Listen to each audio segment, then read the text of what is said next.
Hello, and welcome back to another episode of EVTV. I'm your anchor, Ryan Boki. And I'm your co-anchor, Alyssa Holderness. We have a swell episode for you today. Hey Ryan, have you heard of the pole vaulting team? Actually, I have. Earlier this week, Natalie went out to check out their progress on the season. Check it out.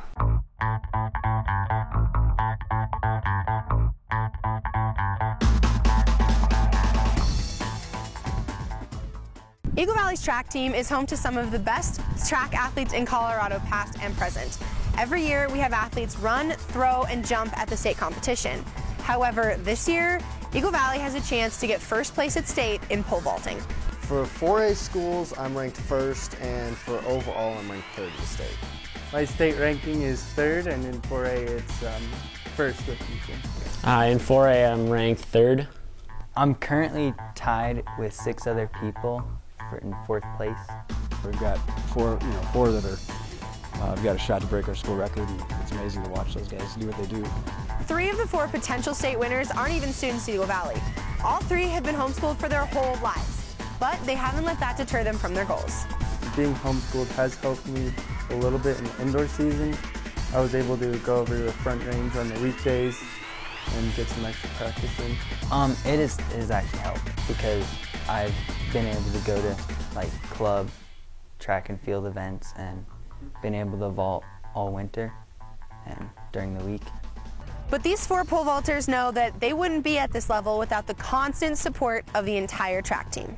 I just have to say Coach Phillips, being on the Eagle Valley Devils track team, he's just been so encouraging throughout 4 years, and it's been really fun working with him. The track team's like a big family, so it's really cool being on the team.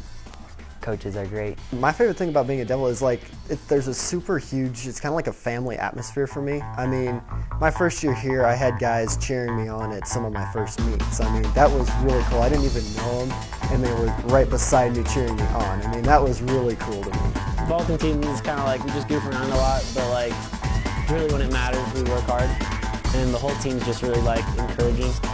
Yeah, the last 2 meets that they run on the same day, we split the squad up, and we had a little thing here at practice yesterday where we had everybody stand up if you ran either season best or lifetime best. We had almost the entire team stand up, and to be able to do that, and there's a ton of lifetime bests, and just to do that at week 4 of the season, that was pretty impressive. And I think all my coaching staff was in awe, and success breeds success, and so it's just going to help our team get better. So if you see one of these Devils around school or in the community, make sure to let them know that they not only have the support of the track team, but also the support of the whole community. Eagle Valley rocks, that's all I can say. Go Devils. This has been Natalie Marner, back to you in the studio. Thanks, Natalie. Man, those guys are really in shape. No wonder they live in Colorado. But why are people so athletic in Colorado? We go to Nate for more information. Colorado is one of the healthiest states in the country, but why? Is it because of our athleticism, the food we eat, or our outdoorsy lifestyle? Some of our own teachers here at EVHS have an idea on why Colorado is so healthy. There's kind of just this air about Colorado, too, where it's almost a sin to not be outside. I think what makes Colorado so healthy is that it's a very outdoorsy state, regardless of the time of year.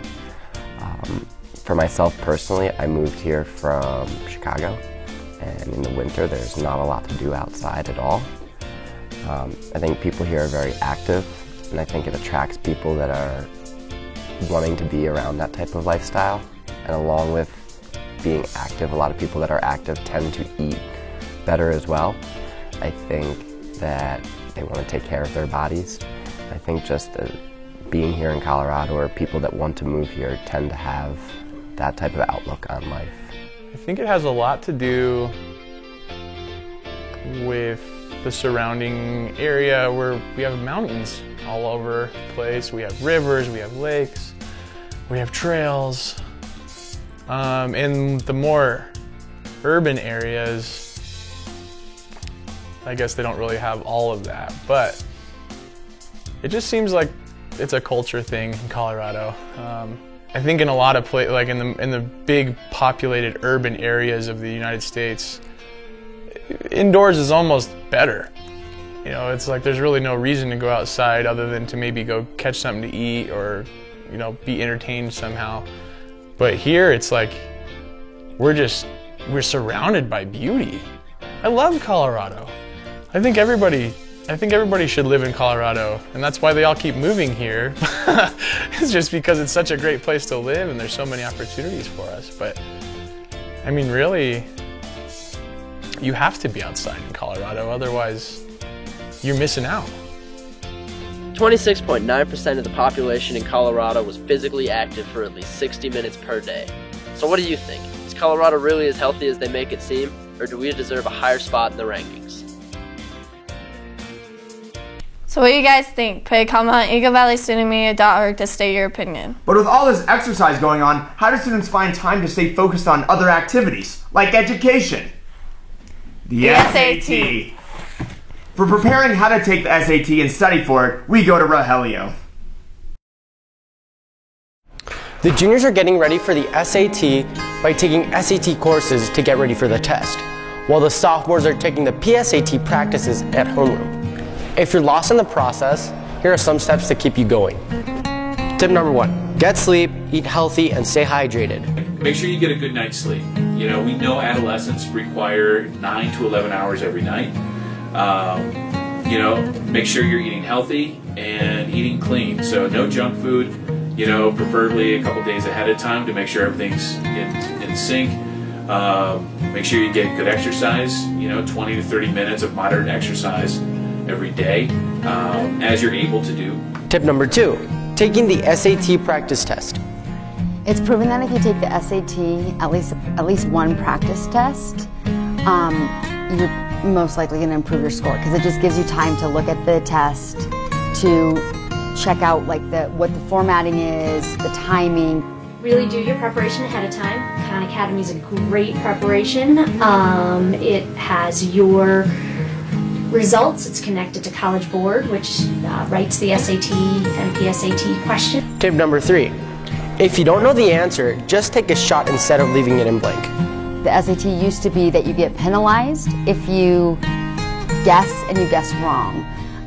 But now that's not the case. So you want to guess on every single question. You don't want to leave anything blank. Juniors, sophomores, and freshmen, good luck in your test. This has been Rogelio Caballero. Back to you in the studio. Thanks for the help on what to do for the SAT next week. Good luck, everyone taking the test. Well, that's all we have for you this week on EVTV.